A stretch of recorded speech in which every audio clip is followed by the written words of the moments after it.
Brought to you by TechnoSpark 20 series smartphones.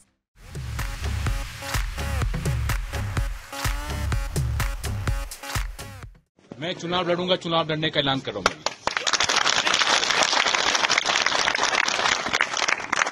मुझे कल शाम को वापस जाना है, शिमला जाऊंगा मैं। हो सकता है मैं कांग्रेस से लड़ूं। लोकसभा चुनाव से ठीक पहले हिमाचल में एक बार फिर से बड़ा खेला हो गया है और राज्य में लोकसभा चुनाव के साथ साथ विधानसभा उपचुनाव भी होना है और इसके लिए अलग ही सियासत चल पड़ी है। राज्यसभा चुनाव के लिए बीजेपी उम्मीदवार का समर्थन करने वाले कांग्रेस के 6 विधायक बीजेपी में शामिल हो गए और अब बीजेपी ने इनको उपचुनाव लड़ने के लिए टिकट भी दे दिया है। लेकिन चौंकाने वाली बात यह है कि कांग्रेस से 6 बागियों को टिकट देकर बीजेपी खुद बुरी फंसती हुई नजर आ रही है। क्या है पूरी खबर, ये हम आपको इस रिपोर्ट में बताने वाले हैं। हिमाचल प्रदेश में बीजेपी ने जैसे ही कांग्रेस के बागियों को टिकट दिया, इसी के साथ ही खबर है कि पार्टी के इस कदम से बीजेपी के अंदर ही असंतोष फैल गया है। बीजेपी के कई नेताओं का धड़ाधड़ इस्तीफा शुरू हो गया है। बीजेपी के पूर्व मंत्री रामलाल मारकंडा ने लाहौल स्पीति विधानसभा क्षेत्र में अपने पद से इस्तीफा दे दिया। इस्तीफा देने के साथ ही मारकंडा ने चुनाव लड़ने के संकेत भी दे दिए और चौंकाने वाली खबर यह है कि मारकंडा ने कांग्रेस के बागी रवि ठाकुर के नामांकन के जवाब में चुनाव लड़ने की तैयारी कर दी है। इतना ही नहीं, इस बागियों को टिकट देने के फैसले के विरोध में बीजेपी के लाहौल स्पीति ब्लॉक के कई पदाधिकारियों ने भी इस्तीफा दे दिया है और आशंका जताई जा रही है कि कई और जगह भी ऐसा हो सकता है। मैं चुनाव लड़ूंगा, चुनाव लड़ने का ऐलान कर रहा हूं।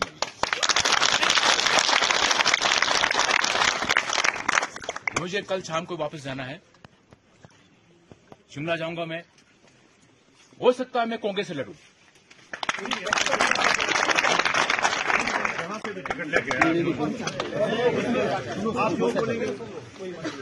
हम भविष्य लाहौल स्पीति का देखेंगे, अपना नहीं देखेंगे। हमें लाहौल स्पीति भविष्य चाहिए, एक व्यक्ति भविष्य नहीं चाहिए। पूर्व मंत्री रामलाल मारकंडा ने जहां लाहौल स्पीति में चुनाव लड़ने के संकेत दिए हैं, तो वहीं कांग्रेस के बागी और बीजेपी के उम्मीदवार रवि ठाकुर अपनी जीत को लेकर आश्वस्त नजर आ रहे हैं। निश्चित रूप से हमारी जीत होगी, न केवल मेरी बल्कि 5 और विधायक जो 6 को टिकट मिला है, सबके सब जीत के आएंगे और अच्छी तरह से जीत के आएंगे। मुद्दे अगर बात करें तो क्या मुद्दे हैं लाहौल स्पीति के और किन मुद्दों को लेकर आप चुनाव? सबसे पहली बात तो ये है कि हमें लाहौल स्पीति व अन्य सभी विधानसभा क्षेत्रों में चुना गया था 5 साल के लिए, तो हमारे 5 साल पूरे ही नहीं हुए थे, 4 साल बकाया थे और हमने हमारे प्रदेश के हित में ये निर्णय लिया था कि हर्ष महाजन जी को वोट करा जाए और ये भी हमारा निर्णय था कि हम इस तरह का कदम इसलिए उठाए कि सिंघवी जी जो है हमारे खिलाफ वोटर सेस का और ये केस राम मंदिर का लड़ा है उन्होंने, तो और लोगों के जहन में पूरा है कि हमें, और पार्टी ने भी ये सोचा कि हमारा जो कार्यकाल है पूरा होना चाहिए। 2 महीने चुनाव के लिए, तो कभी मेरा ये मानना है कि बहुत ज़्यादा क्रोध में या बहुत ज़्यादा खुशी में कोई निर्णय नहीं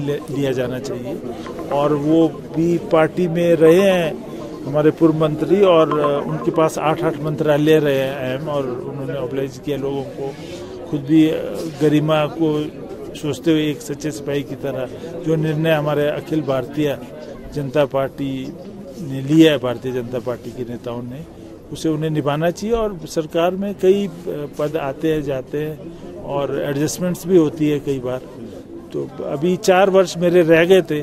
ये भी वजह थी कि हमारे बड़े नेताओं ने ये निर्णय लिया कि मुझे ही वहाँ से लड़ा जाए। हिमाचल में जो भी हुआ या होने वाला है, इस पर पूर्व सीएम सुखविंदर सिंह सुक्खू का क्या कहना है, वो भी सुन लीजिए।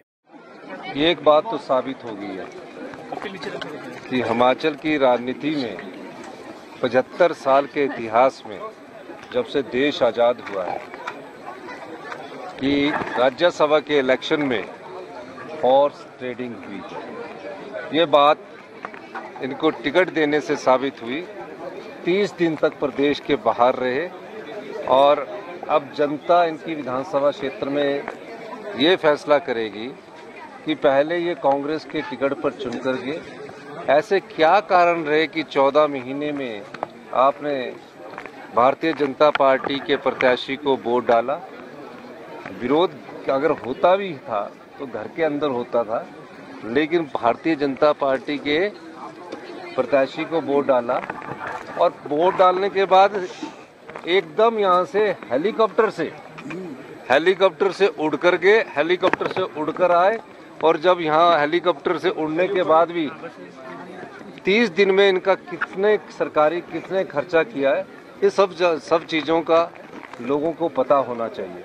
मैं ये कह सकता हूँ कि हिमाचल की जनता आयाराम गैराम को पसंद नहीं करती, और जो बिकता है उसको तो बिल्कुल भी पसंद नहीं करती। हिमाचल में लोकसभा चुनाव के साथ साथ विधानसभा चुनाव भी होंगे। कहा जा रहा है कि आने वाले दिनों में हिमाचल के सियासत में बड़ा खेला हो सकता है।